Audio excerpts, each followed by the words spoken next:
আল্লাহর নবী সাহাবীদেরকে ডাক দিলেন, বেলাল ও আলী আয় আয়, আমার কিনারে আয়, যাও ওই যে আমার সাহাবী আলকামার বাড়িতে গিয়ে দেখো কার কি অবস্থা। এমন তো অবস্থায় আলকামার বাড়িতে গেল, বেলাল দৌড় দিয়ে গেল, আলী দৌড় দিয়ে গেল, হযরতে সালমান রাদিয়াল্লাহু তাআলা আনহু দৌড় দিয়ে গেল আলকামার বাড়িতে। দেখতেছে তিনি অসুস্থ অবস্থায় শায়িত, এমন অবস্থায় পড়ে গেছে সে মৃত্যুর সাথে পাঞ্জা লড়তেছে, তার একটু পরেই মৃত্যু হয়ে যাবে। এমন সময় মুখ দিয়ে কালিমা বের হচ্ছে না। এবার বেলাল আলীকে পাঠাইলো, আলী যাও রাসূলের দরবারে যাও, বলো আলকামার এই এই হালত, আলকামার মুখ দিয়ে কালিমা বের হচ্ছে না। রাসূলের দরবারে আলী আসিয়া বলতেছে, ওগো নবীজি, আপনার ওই সাহাবী বড় অসুস্থ হয়ে পড়েছে, একটু পরেই মনে হচ্ছে মৃত্যুবরণ করবে। এমন তো অবস্থায় মুখ দিয়ে কালিমা শরীফ বের হচ্ছে না, এখন কি করব? তখন আলীকে নবী বললেন, ও আলী, আলকামার মা কি জীবিত আছে? কয় হ্যাঁ হ্যাঁ, আলকামার মা জীবিত আছে। যাইয়া খবর দাও আলকামার মাকে, তার মাকে বলো আপনাকে রাসূল সালাম দিয়েছেন, আপনি যদি সুস্থ থাকেন তাহলে রাসূলের দরবারে আপনাকে সালাম বলেছে, আর যদি আপনি না আসতে পারেন আল্লাহর নবী আপনার দরবারে নিজেই আসবে। এবার আলকামার মা ওই কথাটা শুনিয়া চিৎকার দিয়ে কান্না শুরু করলো, আর বলতেছে, আল্লাহর নবীর জন্য আমার জানটা কুরবান হয়ে যাও, আল্লাহর নবীর জন্য আমার জীবন কুরবান হোক, আমি নিজেই রাসূলের দরবারে যাব। এবার আলকামার মা নবীর দরবারে আসছে, ওগো নবীজি, আমাকে কেন তলব করেছেন, কি সমস্যা? হয় আপনার ছেলে আলকামা কেমন? হয় আমার ছেলে বড় আবেদ, আমার ছেলে ইবাদতকারী, বড় ভালো মানুষ। হয় না না, এই কথা না, আপনার সন্তানের প্রতি কি আপনি কোনো কারণে অসন্তুষ্ট আছেন কিনা? এবার আলকামার মা বলতেছে, আমি আমার সন্তানের কাছে একটু অসন্তুষ্ট আছি, আমি আমার সন্তানের উপরে একটুকু অসন্তুষ্ট আছি। এবার আল্লাহর নবী বলতেছে, আপনি আপনার সন্তানকে ক্ষমা করে দেন। ওই না না না, আমি আমার সন্তানকে ক্ষমা করব না। এবার বেলালকে ডাক দিয়ে বলে, ওগো বেলাল, লাড়কি আনো, ও আলী সালমান লাড়কি আনো, এখনই তার চোখের সামনে, আপনার চোখের সামনে আপনার সন্তান আলকামাকে জ্বালিয়ে দিব, আগুনে পুড়াইয়া দিব। এই কথা শুনিয়া আলকামার মা চোখ দিয়ে জর্জর করে পানি বের করতেছে, আর বলতেছে, ওগো নবীজি, যেই সন্তানকে আমি কোনোদিন কষ্ট করতে দেই নাই, যেই সন্তানটাকে পেটে ধারণ করেছি, এত কষ্ট করে লালন করে বানাইছি, তাকে মানুষের মতো মানুষ বানাইলাম, এত কষ্ট করলাম তার জন্য, কোনোদিন শীতের মৌসুমে ঠান্ডা লাগতে দেই নাই, গরমের মৌসুমে গরম লাগতে দেই নাই, আপনি কি বলেন আমার ছেলেকে আমার চোখের সামনে জ্বালাইয়া দিবেন? হয় তাহলে আপনি আপনার সন্তানকে ক্ষমা করিয়া দেন। বলল, আপনি সাক্ষী থাকেন নবীজি, আমি আমার সন্তান আলকামাকে ক্ষমা করিয়া দিলাম। নাশহাদু আল্লা ইলাহা ইল্লাল্লাহু ওয়াহদাহু লা শারীকা লাহু ونشهد أن سيدنا وسندنا وحبيبنا وحبيب قلوبنا ومولانا محمدا عبد الله ورسوله أرسله بالحق بشيرا ونذيرا وداعيا إلى الله بإذنه وسراجا وقمرا منيرا. أما بعد فأعوذ بالله من الشيطان الرجيم. بسم الله الرحمن রহমানির রহিম। وقضى ربك ألا تعبدوا إلا إياه وبالوالدين إحسانا إما يبلغن عندك الكبر أحدهما فلا تقل لهما أف ولا تنهرهما وقل لهما قولا كريما واخفض لهما جناح الذل من الرحمة وقل رب ارحمهما كما ربياني صغيرا. وقال النبي صلى الله عليه وسلم عن عمر بن شعيب رضي الله تعالى عنه عن أبيه عن جده قال قال رسول الله صلى الله عليه وسلم مروا أولادكم بالصلاة واضربوهم عليها وهم أبناء 7 سنين إلى آخر الحديث أو كما قال عليه الصلاة والسلام. नहीं दो जहां में मिसाले मोहम्मद जमाले खुदा है कमाले मोहम्मद बलगुल उला बिकमालिही कशफत दुजा बिजमालिही हसनतु जमीउ खिसालिही सल्लु अलैहि व आलिही। আলহামদুলিল্লাহ, মহান আল্লাহ পাক রব্বুল আলামিনের দরবারে লাখ কোটি শুকর যে মহান রব্বুল ইজ্জত আমাদেরকে আজকে নলদিঘি তারাগান্দা মমিনশাহীর উদ্যোগে নলদিঘি মধ্যমপাড়া ডাক্তারবাড়ি জামে মসজিদ ও আল ইকরা রওজাতুল আতফাল নুরানিয়া হাফিজিয়া মাদ্রাসার উদ্যোগে 13তম বার্ষিক ইসলামী মহাসম্মেলন করার তৌফিক দিয়েছেন, সেই জন্য সকলে উচ্চ আওয়াজে বলে আলহামদুলিল্লাহ।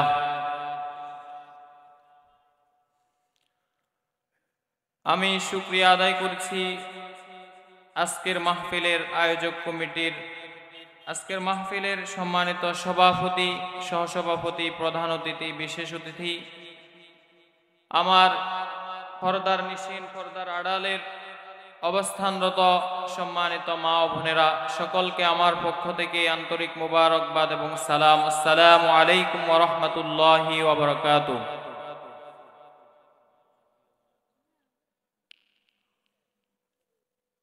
আলোচনা চলতেছে সেই বিকাল থেকে।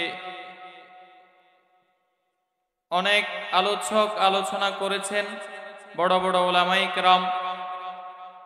তাদের পরে আমাদের ছোটখাটো যারা আছি এদের আলোচনা সাজে না।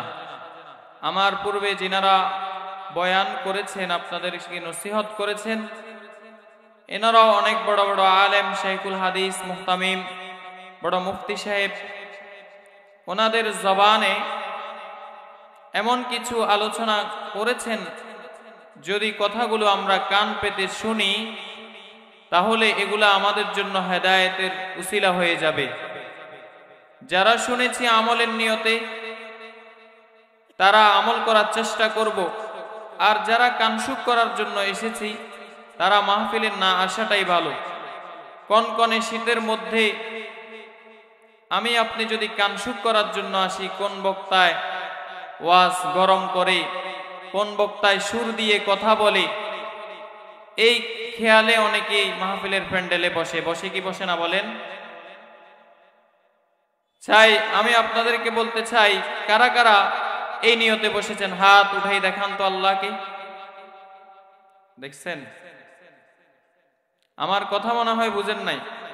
আপনারা কি কণ্ঠের জন্য বসেছেন, গরমের জন্য বসেছেন, নাকি আমলের নিয়তে ইখলাসের সাথে কোরআন ও হাদিস থেকে দ্বীনি আলোচনা শোনার জন্য বসেছেন? আমলের নিয়তে শোনার জন্য কারা কারা বসেছেন হাত উঠাই দুইটা হাত আল্লাহকে দেখান। লিল্লাহি তাকবীর, নারায়ে তাকবীর। আল কোরআনের আলো, আল হাদিসের আলো, আজকের মাহফিল সফল হোক, সফল হোক। হাত নামান। আমি আপনাদের সামনে কোরআনে কারীম থেকে একখানা আয়াতে কারিমা তেলাওয়াত করেছি, একটা হাদিস থেকে হাদিসের একটা দুইটা অংশ পাঠ করেছি। আয়াত এবং হাদিসকে সামনে রেখে কিছু আলোচনা করার চেষ্টা করব। আমা তৌফিকে ইল্লা বিল্লাহ। আসলে রাত অনেক হয়ে গেছে, কথা বলারও সেই শক্তিটাও পাচ্ছি না। সারাদিন গাড়ির মধ্যে জার্নিংয়ে ছিলাম, জ্যামের মধ্যে ছিলাম। কিছু কিছু ক্ষেত্র আছে 1-2 মিনিট অপেক্ষা করা এটা খুব কষ্টকর। একটা হলো গাড়ির মধ্যে প্যাসেঞ্জার উঠে 1 মিনিট অপেক্ষা করা, এটা কষ্টকর, ঠিক না? তাড়াহুড়া। এর আগে যদিও 1 ঘন্টা আসে, কিছু মহিলা দেখবেন সাজদে সাজদে আপনার ঘন্টা চলে যায়, খবর নাই। কিন্তু গাড়িতে যখন বাড়িতে চলে আসছে, গাড়িতে উঠে বসে গেছে, তখন ড্রাইভার, এই ড্রাইভার কোথায় গেছে, তাড়াতাড়ি আসো। এরকম লোক আছে কি নাই? তো ঠিক এরকম গাড়ি জ্যামের মধ্যে এমনিতেই যত কিলোই হোক না কেন, 300 কিলো হোক আর 700 কিলো হোক, কিন্তু গাড়ি যখন রানিং অবস্থায় থাকে, চলে, তখন এতটা কষ্ট লাগে না, দুর্বল লাগে না। যখন জায়গা মতো একটা প্যাসেঞ্জার নামাই দেয়, তখন খুব কষ্ট লাগে যে গাড়িটা অনেকক্ষণ দাঁড়ায় রইল কেন, ঠিক না বে ঠিক? আপনাদের সাথে এরগুলা লাগে না? এরকম হয় না? তো এটা খুব কষ্টকর। তো 14 ঘন্টা গাড়ির মধ্যে থাকি আসছি। যাক, আল্লাহ তাআলা দোয়া করব, আল্লাহ তাআলা যাতে আমার জবান থেকে অল্প সময়ে ভালো ভালো কিছু কথা বের করেন। সকলে বলেন আমিন। আমি আপনাদের সামনে যে আয়াতে কারিমা তেলাওয়াত করেছি, আল্লাহ রব্বুল আলামিন আমাদেরকে সৃষ্টি করেছেন তার ইবাদতের জন্য, আর দুনিয়ার সব কিছু সৃষ্টি করেছেন আমাদের অনুগত্য করার জন্য। বলেন সুবহানাল্লাহ। আমি আজকে আপনাদের সামনে 2টা কথা বলবো। একটা কথা হলো, ছেলে সন্তানগুলো মাতা পিতার কাছে আমানত, আর মাতা পিতা ছেলে সন্তানের কাছে একটা নেয়ামত। কয়টা কথা? 2টা কথা। একটা, ছেলে সন্তানগুলো মাতা পিতার কাছে কি? আমানত। আমাদেরকে আমাদের আব্বা আম্মারা আমানত মনে করতে হবে। আমাদের একটা দায় দায়িত্ব তাদের কাছে আছে কি নাই বলেন? আমাদেরকে লালন পালন করা হইতে নিয়ে, দিন শিখা হইতে নিয়ে, আমাদের অসুখ বিসুখ, আমাদের সমস্ত হাজত পূরণ করা, এটা তাদের দায়িত্ব। তাদের কাছে আল্লাহর পক্ষ থেকে আমরা আমানত, আর তারা আমাদের কাছে আল্লাহর পক্ষ থেকে বড় নেয়ামত। আল্লাহর পক্ষ থেকে কি? নেয়ামত। এই 2টা কথা আমি আপনাদেরকে আজকে বুঝাবো। কেন আমরা তাদের কাছে আমানত, আর তারা আমাদের কাছে কেন নেয়ামত। কথাগুলো বুঝছেন তো? এই 2টা কথাই আমি আপনাদেরকে বলেই বয়ান শেষ করব। এর আগে আমাদেরকে জানতে হবে, আমরা দুনিয়াতে এসেছি আমাদের মাতা পিতার মিলনের মাধ্যমে। আল্লাহ তাআলা আমাদেরকে দুনিয়ার জমিনে প্রেরণ করেছে। কিছু কিছু নাস্তিক মনে করে মাতা পিতা আমাদেরকে জন্ম দিয়ে তারা আমাদের উপর জুলুম করেছে। বলেন নাউজুবিল্লাহ। আসলে কি মাতা পিতা আমাদেরকে জন্ম দিয়ে লালন পালন করে কি আমাদের উপর জুলুম করেছে? তো তারা, কিছু নাস্তিক বলে তারা মাতা পিতা আমাদেরকে জন্ম দিয়ে আমাদের উপর জুলুম করেছে। বলে কেমনে জুলুম? তারা যদি আমাদেরকে জন্ম না দিত, তারা যদি মিলামেশা না করত, সেখানে আমি ভূমিষ্ঠ হতাম না। তাদের একজনের বীর্য আরেকজনের শরীরে যদি প্রবাহিত না হতো, সেখানে আমাদের ভূমিষ্ঠ হওয়ার কোনো উপকরণ ছিল না। কিন্তু তারা মিলন করার মাধ্যমে তারা আনন্দ পেয়েছে। একদিকে দিয়ে তারা আনন্দ পেয়েছে, অপর দিকে দিয়ে তারা আমাদের উপর জুলুম করেছে, তারা আমাদেরকে জন্মদানে। তাদের কারণে আমরা এক সময় না এক সময় আমরা জাহান্নামে যেতে হবে। এরা এই কথাগুলো কে বলে? কিছু নাস্তিক মার্কা মুসলমান আছে সমাজে। দাড়ি টুপি থাকলে কি সে মুসলমান বলেন? কখনো না। পাঞ্জাবি গায়ে দিলে কি সে হুজুর? টুপি পড়লে কি হুজুর? হাজী সাহেব কপালে সেজদার দাগ, কালো দাগ পড়ে গেলেই কি সেই প্রতিদিন সেজদা দেয়? বিষয়টা কি এমন? তারা মনে করে আমাদেরকে আমাদের মাতা পিতা জন্মদানে তারা একদিকে সুখ আনন্দ মজা পেয়েছে, অপর দিকে তারা আমাদেরকে জন্মদানের কারণে আমরা তাদের জন্য আজকে জাহান্নামে জ্বলতে হবে। এই কথাগুলো যে তারা বলে থাকে, এগুলার মূল জবাবটা কি? এগুলো আমি আজকে আপনাদেরকে বলবো ইনশাআল্লাহ। কেন এই কথাগুলো বললো? তারা আমাদেরকে জন্ম দিয়ে কি অপরাধ করেছে নাকি আমাদের উপর রহম করেছে? বলেন, কি পরিমাণ মাতা পিতা আমাদের উপর কষ্ট করেছেন। আমার এক উস্তাদ বলতেন, জমিনের মধ্যে আপনারা যখন ধান রোপণ করেন, ধান এর আগে জ্বালা বসাইতে হয় কি হয় না? এই জ্বালা বসানোর জন্য বীজদান লাগে কি লাগে না? বীজদান ছিনেন না? এদিকে তো ছিনার কথা, আমাদের এদিকে ফসল তেমন করে না, কিন্তু এদিকে অনেক করে। তো এইদিকে বীজদান গুলারে গোফর দিয়া অথবা বালু মাটি কিছু দিয়ে একটা কোড়া অথবা কিছুর ভিতরে চাপা দিয়ে রাখলে এটা 20-25 দিন অথবা সপ্তাহখানিক পরে মুখ দিয়ে ফাড়ি ফাড়ি কেরল বাহির হয় কি হয় না? হয়। এরপরে এটারে জমিনের মধ্যে জমিন চাষাবাদ করে এটারে সেখানে ফালানো হয়, সেখান থেকে জ্বালা হয়, এরপরে এগুলারে আবার উঠানো হয়, এরপরে এগুলারে বড় হইলে একটা জমিনের মধ্যে লাগানো হয়, যেটাকে আমরা ধান রোপণ বলি কি বলি না? আমার উস্তাদ বলেন, এই একটা ধান, আমার আপনার একটা চাউল, আমার আপনার একটা ভাত মুখে আসার পিছনে কত জনের মেহনত আছে, কত কি পরিমাণ কষ্ট করতে হয়েছে কি হয় নাই বলেন? এই ধানটারে কত কষ্ট করে ভিজাইছেন, এরপরে এটারে নিয়ে আপনি জমিনে ফালাইছেন, এখানে অনেক মানুষের হাত, এরপরে এটারে রোপণ করেছেন, সেখানে অনেক কষ্ট অনেক মেহনত। শুধু এটা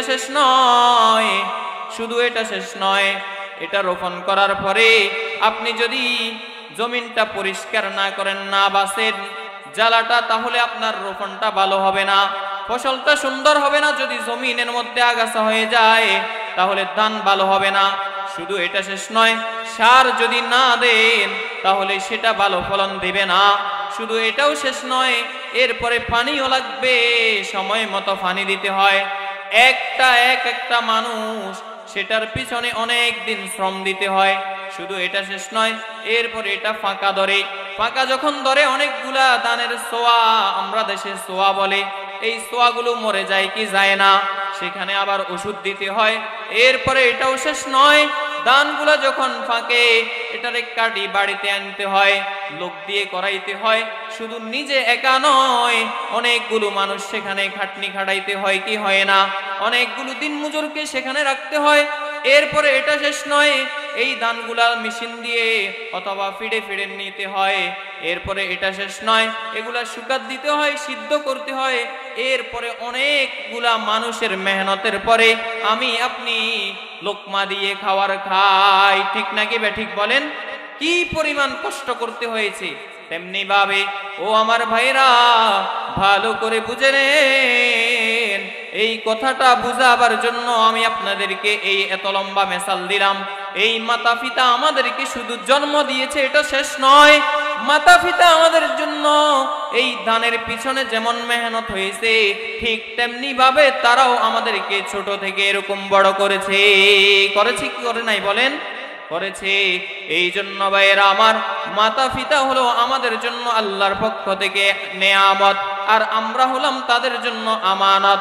আল্লাহ রাব্বুল আলামিন কোরআনে কারীমের মধ্যে বলেন, ওয়া কাযা রাব্বুকা আল্লা তা'বুদু ইল্লা ইয়্যাহু ওয়া বিল ওয়ালিদাইনি ইহসানা ইম্মা ইয়াবলুগান্না عندك الكبر أحدهما أو كلاهما فلا تقل لهما أف ولا تنهرهما وقل لهما قولا كريما واخفض لهما جناح الذل من الرحمة وقل رب ارحمهما كما ربياني صغيرا। আল্লাহ রাব্বুল আলামিন ডাক দিয়ে বলে, আল্লাহ তাআলার হকের পরপরই আল্লাহ তাআলা আমাদেরকে বানিয়েছেন তার ইবাদত করার জন্য, তার গোলামি করার জন্য, আর পুরা দুনিয়াকে বানাইছেন আমার গোলামি করার জন্য। বলেন সুবহানাল্লাহ। পুরা দুনিয়াকে আমাদের গোলামি করার জন্য বানাইছেন। কেমন গোলামি দেখেন, এক একটা হাতি মনে হয় ছোট নাকি বড় নাকি ছোট? কিরকম বড়? অনেক বড়। এক একটা হাতির পাও আমার আপনার দেহ থেকেও বড়।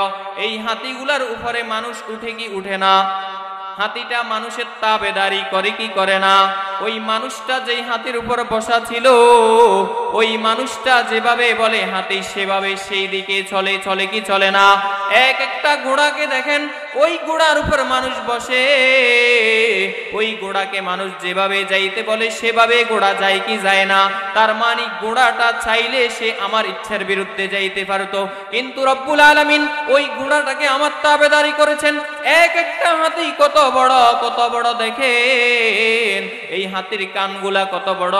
এই হাতি এত শক্তিশালী, এত ক্ষমতাশালী হওয়ার পরেও আমি একটা নগণ্য জয়ীব দুর্বল মানুষের তাবেদারি করে কি করে না? আল্লাহু আকবার। এক একটা হাতি প্রতিদিন 90 লিটার করে পানি খায়। আল্লাহু আকবার। কত লিটার? 250 কেজি খাবার খায়। কত কেজি? 250 কেজি খাবার খায়, 90 লিটার পানি খায়। আল্লাহু আকবার। বলতেছিলাম এই হাতিগুলা আমাদের তাবেদারি করে, ঘোড়াগুলো আমাদের তাবেদারি করে। এক একটা গরুর দিকে তাকান, অনেক শক্তিশালী হওয়ার পরেও কুরবান আসার পরে এই গরুটা আমাদের চুরির নিচে শুয়ে যায় কি যায় না? আপনি 1-5 জন 10 জন নয়, আরো বহু মানুষের চেষ্টা করলেও ওই গরুটাকে চুরির নিচে রাখতে পারবেন না। আল্লাহ বলে, ওগো বান্দা,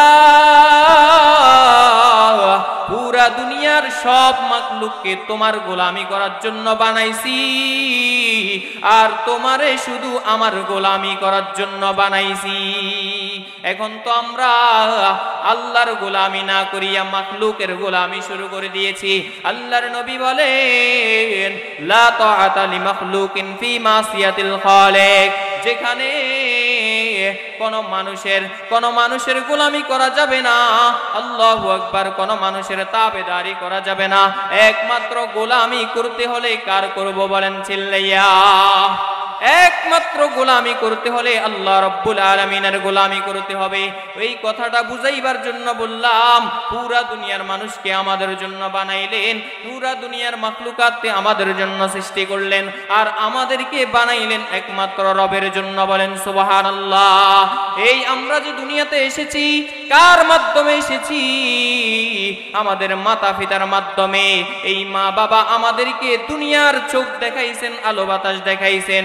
কি এমনিতে নাকি অনেক কষ্ট করে?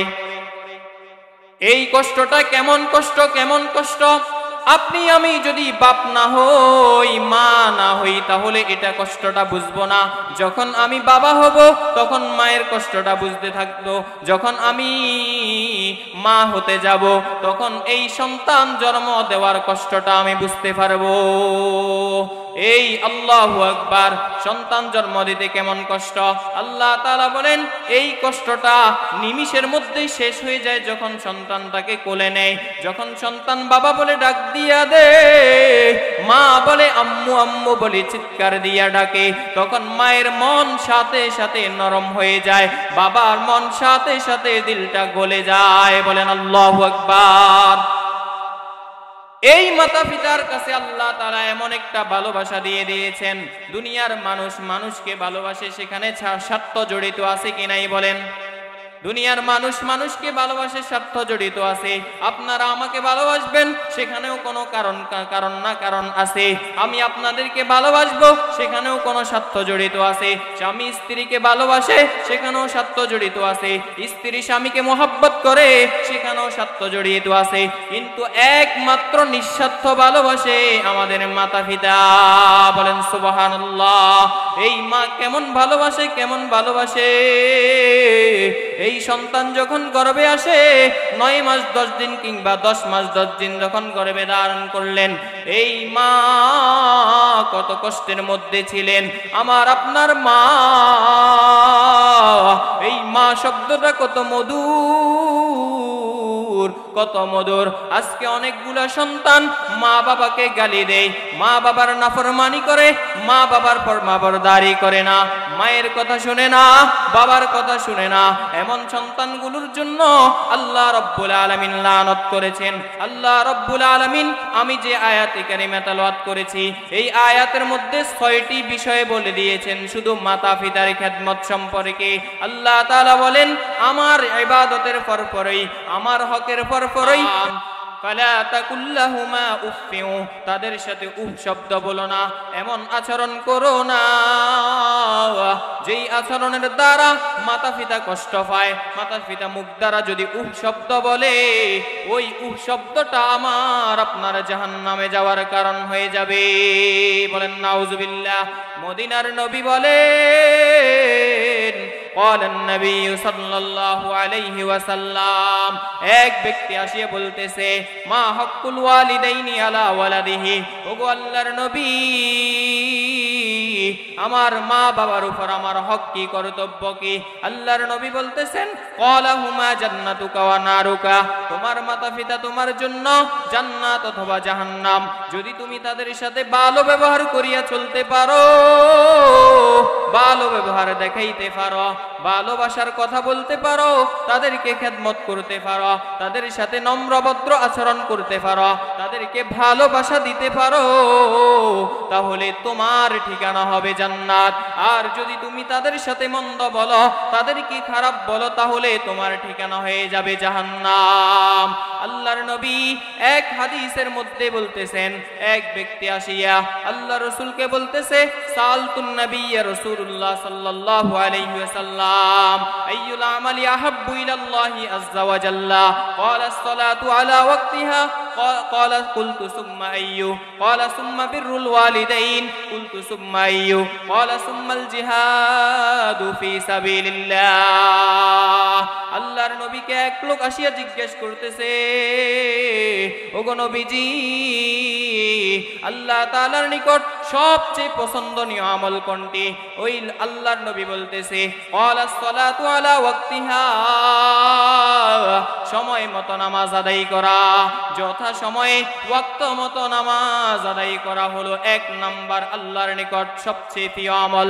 এই লোকটি আবার বলতেছে, কুলতু সুম্মা আইয়ু, ওগো নবীজি, তারপর কোনটি? আল্লাহর নবী বলতেছে, ক্বালা সুম্মা বিররুল ওয়ালিদাইন, মাতা পিতার সাথে সৎ ব্যবহার করা, তাদের সাথে ভালো ব্যবহার করা, তাদের সাথে নম্র ব্যবহার করা। 2 নাম্বার হলো তাদের সাথে ভালো ব্যবহার করা। এটাই হলো আল্লাহ তাআলার নিকট সবচেয়ে পছন্দনীয় আমল।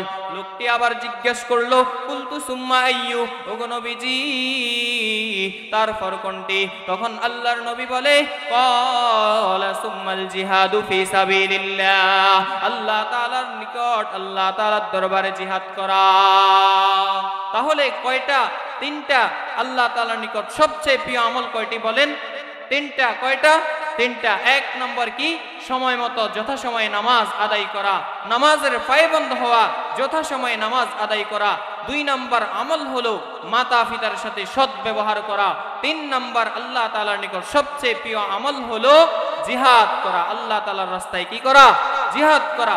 এরপরে আল্লাহর নবী এক সাহাবী আরেকটা হাদিস বলতেছে, যা রাজুলুন ইলা রাসূলিল্লাহ সাল্লাল্লাহু আলাইহি ওয়াসাল্লাম, ক্বালা উম্মুকা, আল্লাহ তাআলার নবীকে জিজ্ঞেস করতেছে, ওগো নবীজি, আমার মাতা পিতার উপর আমার হক কি? মাতা পিতার উপর আমার হক কি? আমার সৎ ব্যবহার পাওয়ার যোগ্য সবচেয়ে বেশি কে? আমার থেকে ভালো ব্যবহার পাওয়ার যোগ্য সবচেয়ে বেশি কে? কি আমার বাবা নাকি আমার মাতা? আল্লাহর নবী বলতেছে, ক্বালা উম্মুকা। তারপর লোকটি বলল, ক্বালা সুম্মা ক্বালা সুম্মা ক্বালা সুম্মা। তারপর কি? ক্বালা সুম্মা মান। তারপর কি? তখন আল্লাহর নবী বললে, ক্বালা উম্মুকা। আবার লোকটি জিজ্ঞেস করলো, ক্বালা সুম্মা মান। তারপর কি ওগো নবীজি? এরপর আল্লাহর নবী বলতেছে, ক্বালা উম্মুকা, তোমার আম্মা। এরপর লোকটি আবার বলল, ক্বালা সুম্মা মান। এরপরে কে নবীজি? তারপর আল্লাহর নবী বলে, ক্বালা আবুকা। তিন পর্যন্ত মায়ের কথা বলেছেন, তোমার মা তোমার থেকে ভালো ব্যবহার পাওয়ার যোগ্য। এরপরে চতুর্থ নম্বরে গিয়ে বলেছেন বাবার কথা। কেন বাবার কথা বলেছেন? একবার কেন বাবার কথা বললেন? তিনবার কেন মায়ের কথা বললেন? কারণ এই হাদিসের দ্বারা বোঝা যায় মায়ের অবদান সবচেয়ে বেশি, বাবার থেকেও মায়ের অবদান বেশি। কেন বেশি? কেন বেশি? ও আমার ভাইয়েরা, ভালো করে শুনে নেন, ভালো করে বুঝে নেন। আপনি যখন প্রস্রাব করে দিতেন তখন আপনার মা পেরেশান হয়ে যাইতো। আপনি যখন খাটের মধ্যে আপনাকে শোয়ানো হইতো, রাত্রে ঘুমানোর সময় যখন এক পাশে আপনি প্রস্রাব করে দিতেন, কনকনে শীতের মধ্যে আপনার আম্মাই সেগুলো পরিষ্কার করতো, কিন্তু বাবার দ্বারের কাছেও ছিল না। আপনি যখন এবার অপর পাশে রাখতো, অপর পাশটাও ভিজাই ফেললেন প্রস্রাব করিয়া, এরপরে আপনার মা আপনাকে বুকের মধ্যে শোয়াইলো, কিন্তু বাবার কাছের দ্বারেও ছিল না। আপনি যখন এবার বুকের মধ্যে প্রস্রাব করে দিলেন, মা আপনাকে বুকের মধ্যে রাখিয়া সারা রাত আপনাকে জড়াই রাখতো, কিন্তু বাবা এটার দ্বারের কাছেও ছিল না। এই জন্য মায়ের হকটা বেশি বাবার থেকে। আল্লাহু আকবার, আল্লাহু আকবার। আল্লাহ তাআলা মাকে এমন ভালোবাসা দিয়ে সৃষ্টি করেছেন, ছেলে সন্তানের প্রতি এত মহব্বত দিয়েছেন, এত মহব্বত দিয়েছেন। ওই যে সন্তান প্রবাসে থাকে, সন্তানের যদি কোনো অসুবিধা হয় মার মনে খবর হয়ে যায়। সন্তান যদি ঢাকায় থাকে, মা যদি নেত্রকোনায় থাকে, মমিন সিং থাকে, ওই মায়ের খবর হয়ে যায়। আল্লাহু আকবার। একবার এক মা এভাবে কেঁদে কেঁদে সন্তানের জন্য কেঁদে কেঁদে এক বাড়িতে গেল, গিয়ে বলতেছে, আমার সন্তানটাকে একটু কল দিয়ে দাও, আমি একটু কথা বলবো। আমার সন্তান এক সপ্তাহ ধরে আজকে আমাকে খবরে নেই না। প্রতিদিন সন্তান আমার সাথে কথা বলতো, 2বার 3বার করে আমার সন্তান আমাকে জিজ্ঞেস করতো, মা খাইছো নেই, বাবা কি করে, আমার ছেলেটা কি করে, আমার বউটা কি করে। এভাবে এভাবে করিয়া সন্তান আমাকে খোঁজ নিত, কিন্তু আজকে এক সপ্তাহ ধরে আমার সন্তান আমার খোঁজ নেই না। এবার ওই লোকটা তার মাকে ফোনটা দিয়ে বলল, কিরে বাবা, এক সপ্তাহ হয়ে গেল তুমি আমার খোঁজ নাও না, ব্যাপারে কি? কয় না না মা, আমি ভালো আছি, ভালো আছি, কোনো সমস্যা হয় নাই। কয় সন্তান আমার সাথে মিথ্যা কথা বলবি না, তুই যদিও মিথ্যা কথা বলো, কিন্তু আমার মনে হয়ে গেছে তোমার হাত ভেঙে গেছে অথবা তোমার পাও ভেঙে গেছে। সন্তান বলে, মা তোমাকে কে বলছে?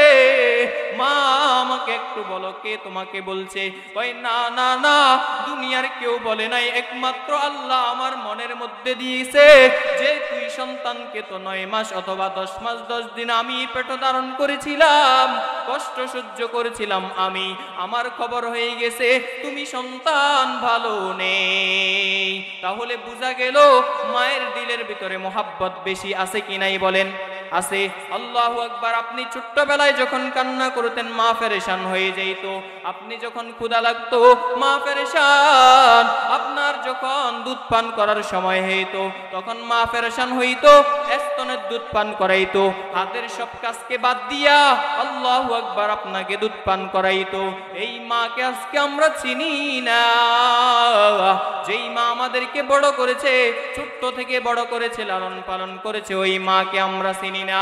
আল্লাহর নবী বলে, যেই ব্যক্তির উপর আল্লাহ তাআলা ওই ব্যক্তির উপর নারাজ, যার উপর তার মা বাবা অসন্তুষ্ট, ওই ব্যক্তির উপর সন্তুষ্ট যার উপর তার মা বাবা সন্তুষ্ট। আল্লাহর নবী বলে, ক্বালা রাসূলুল্লাহ সাল্লাল্লাহু আলাইহি ওয়াসাল্লাম, রাদিয়াল্লাহু ফি রিদাল ওয়ালিদাইন ওয়া সাখাতুল্লাহ ফি সাখাতিল ওয়ালিদাইন। মাতা পিতার সন্তুষ্টি আল্লাহ তাআলার সন্তুষ্টি, আল্লাহ মাতা পিতার নারাজি আল্লাহ তাআলার নারাজির উপর নির্ভর করে। এই জন্য মায়ের মনে কষ্ট দেওয়া যাবে না।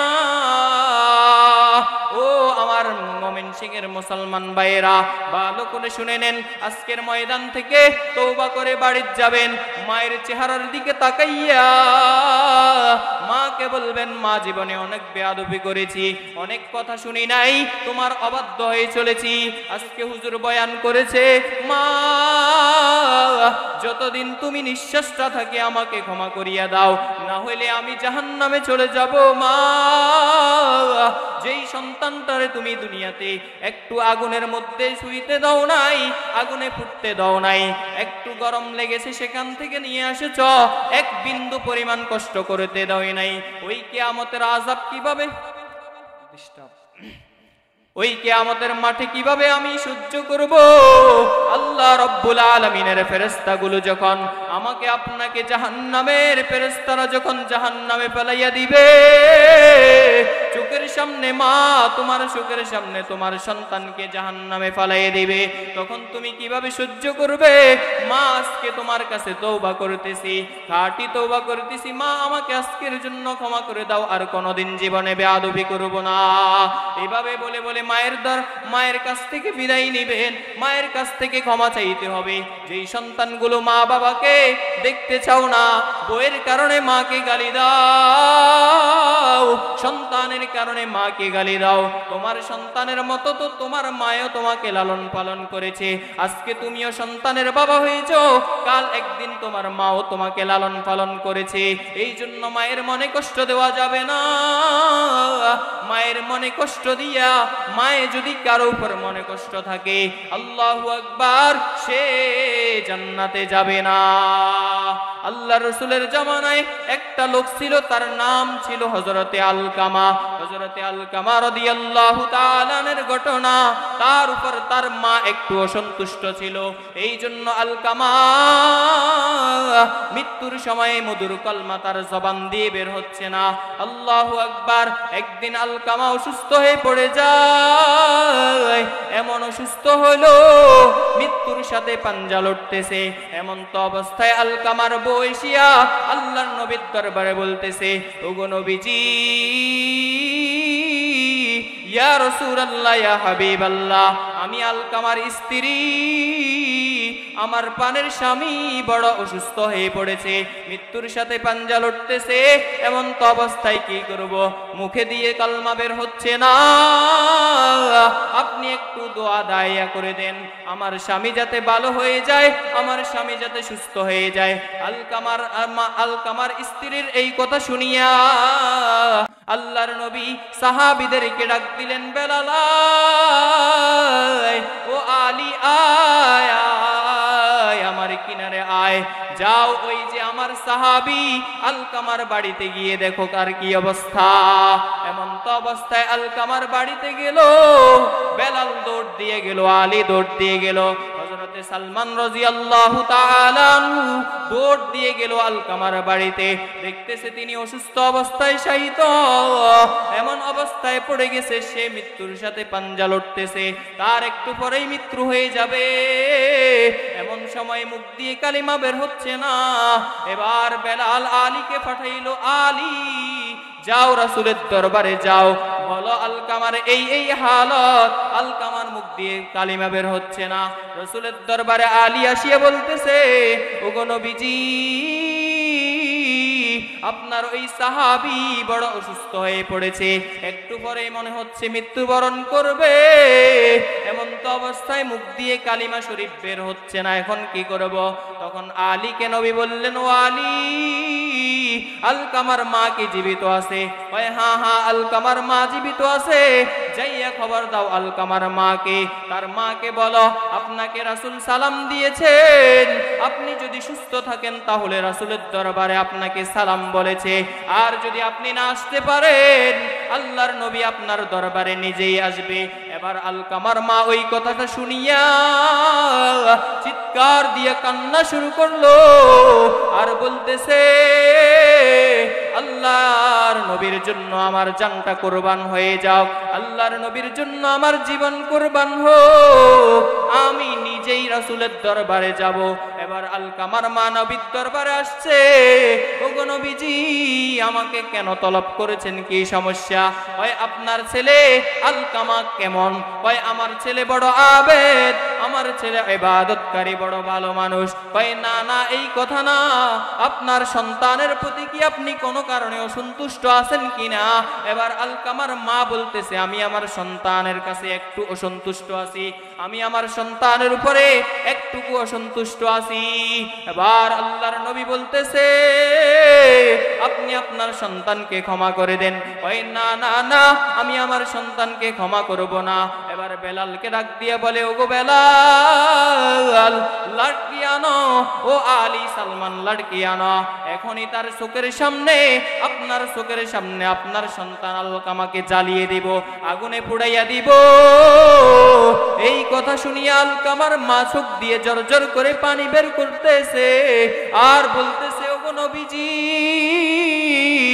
যেই সন্তানকে আমি কোনোদিন কষ্ট করতে দেই নাই, যেই সন্তানটাকে পেটে ধারণ করেছি, এত কষ্ট করে লালন করে বানাইছি, তাকে মানুষের মতো মানুষ বানাইলাম,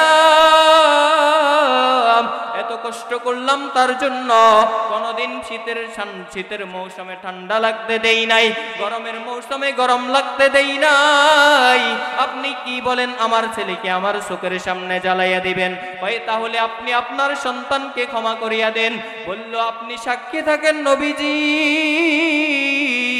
আমি আমার সন্তান আলকামাকে ক্ষমা করিয়া দিলাম।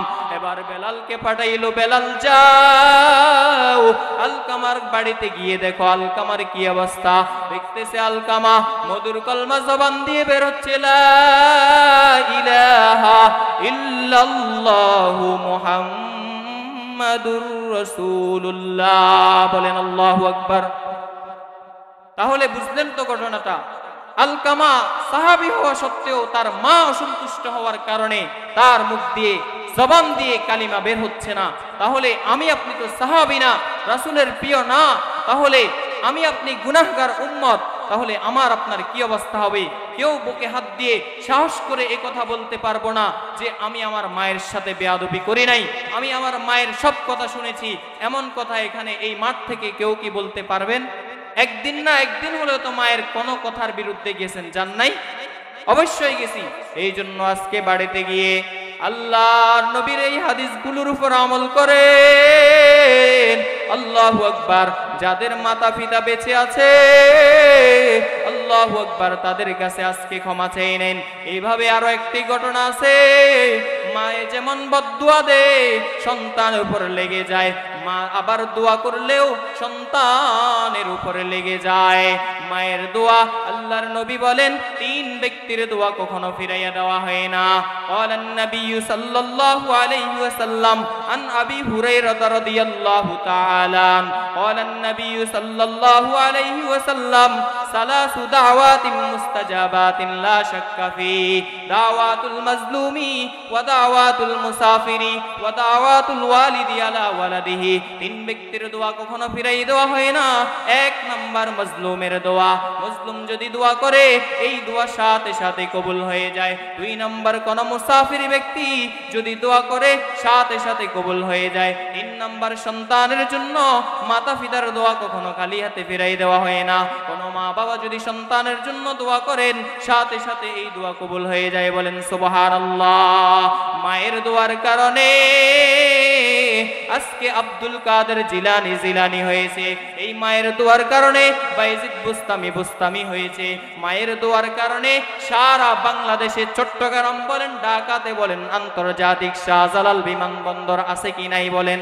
আজকে শেখ মুজিবের নাম নাই কেন? বঙ্গবন্ধুর নাম নাই কেন? খালেদা জিয়ার জামাইয়ের নাম নাই কেন? সেখানে শাহজালালের নাম কেন? বুঝতে হবে একমাত্র মায়ের দোয়ার কারণে শাহজালাল আন্তর্জাতিক বিমানবন্দর এখনো মানুষ স্মরণ করে। বলেন আল্লাহু আকবার। তাহলে বুঝেন তো ব্যাপারটা, শাহজালালের নাম, শাহজালাল হয়েছেন মায়ের দোয়া নিয়া। আমরাও আজকে যারা মা বাবার সাথে বেয়াদবি করেছি, ভালো করে তওবা করে নিব, আল্লাহর কাছ থেকে মা বাবার জন্য দোয়া করব। আল্লাহর রাসূল বলেন, আজকে তো বৃহস্পতিবার মাগরিবের নামাজের পরে এশারের নামাজের পূর্বে 2 রাকাত নফল নামাজ পড়বা। এটা হলো মায়ের হক আদায় করা।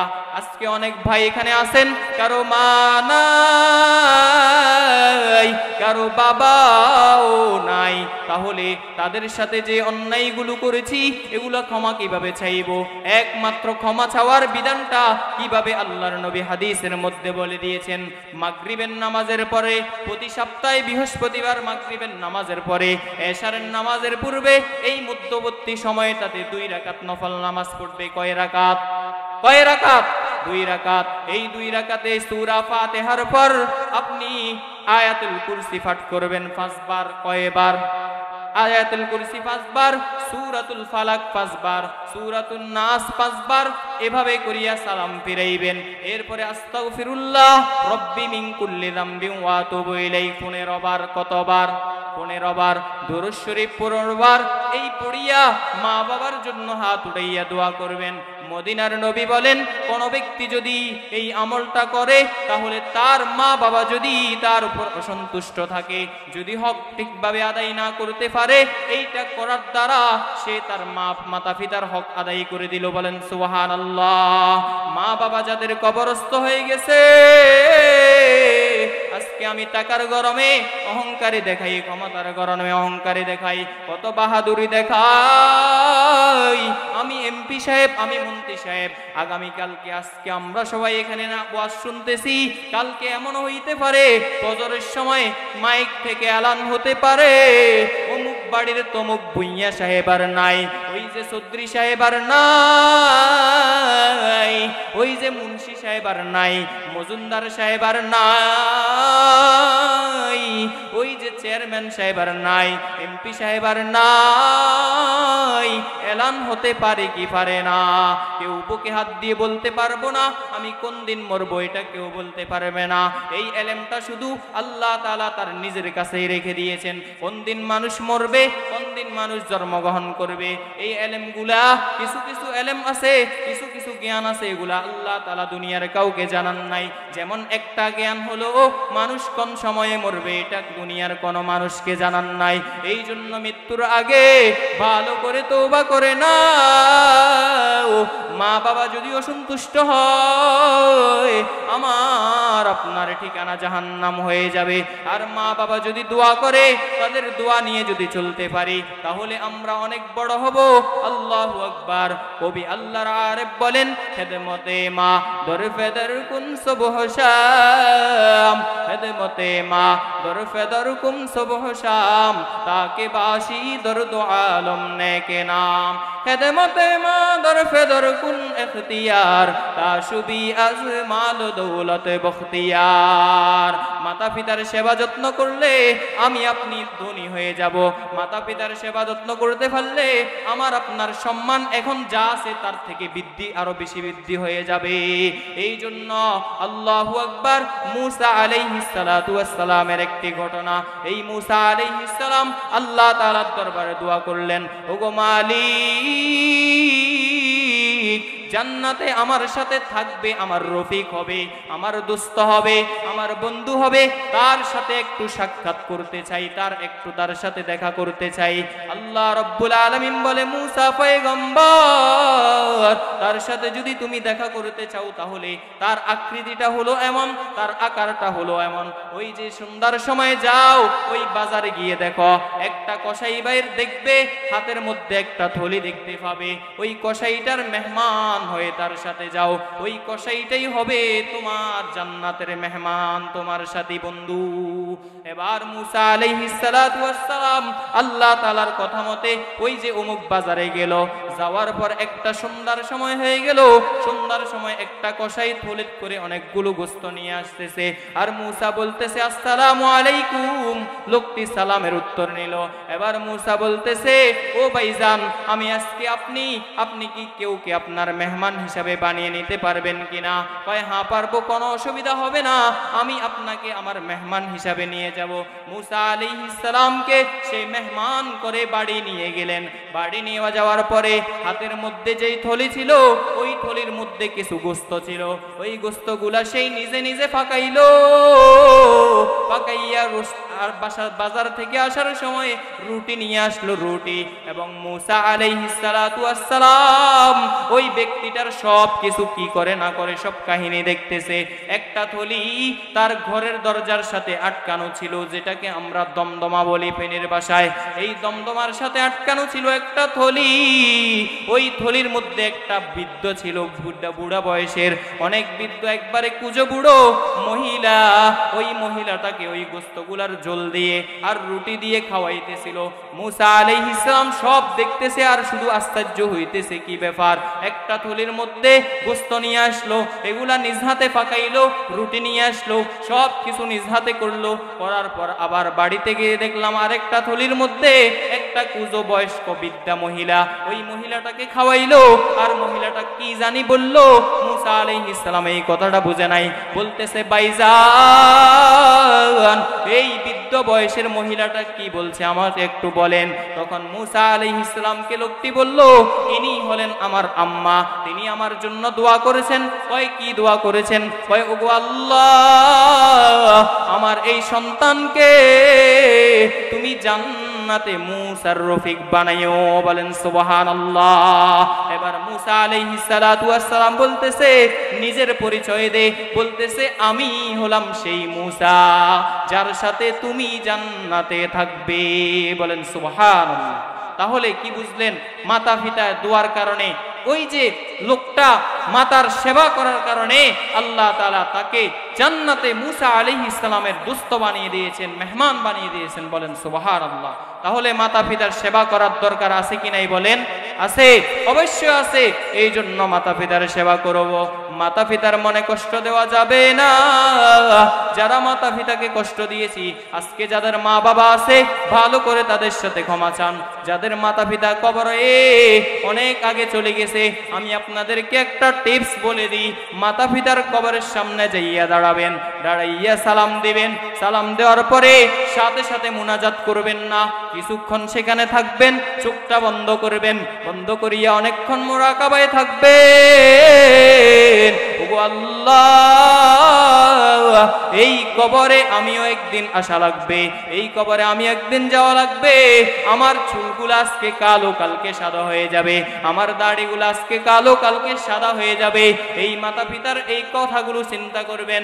সমস্ত কবরবাসীদের জন্য চিন্তা করবেন, চিন্তায় থাকবেন। কতক্ষণ চিন্তায় থাকার পর সূরাতুল ফাতিহা পড়বেন, আলহামদুলিল্লাহ শরীফ পড়বেন একবার, এরপরে সূরাতুল ইখলাস পড়বেন 3 বার, দরুদ শরীফ পড়বেন, আর যা যা কিছু আপনি পারেন সব কিছু পড়বেন। পড়িয়া হাত উঠাইয়া মাতা পিতার জন্য দোয়া করবেন। দোয়া করবেন, ওগো আল্লাহ,